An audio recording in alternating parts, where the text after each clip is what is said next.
Hello everyone, সবাই কেমন আছো? নিশ্চয়ই সবাই ভালো আছো। আমিও মোটামুটি ভালো আছি। আর দেখো, স্কুল থেকে চলে আসলো আমার ছেলে। ছোটদের অনেক ভালোবাসা, বড়দের অনেক প্রণাম। আর দেখো, ছেলে এসেই বলছে স্নান করবে না, ওর সকালে লেট হয়ে গেছে, ওই জন্য স্নান করতে পারেনি। ও বলছে আমার সাথে, আমি বলছি না, তোকে স্নান করতেই হবে। হ্যাঁ, বলে আমাকে কেন ডাকোনি। আর তোমরা আমার মতো কে কে ফ্রাইড রাইস খেতে ভালোবাসো? আমি তো খুব ভালোবাসি খেতে।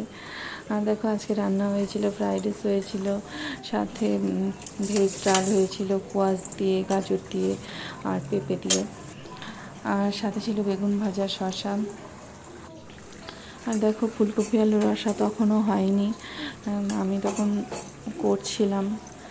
আমার ছেলে চলে আসছে, আজকে রান্নাও খুব লেট হয়ে গেছে, ওই জন্য খুব তাড়াহুড়োর মধ্যে, মানে কি হ্যালো বলবো, এত এভরিওয়ান, লেজি আমি এখন লাগছে না রান্না করছি আজকে। ফুলকপি আলুর রসা।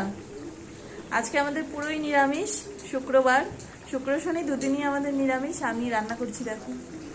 আর এখানে দেখো ভাত হচ্ছে।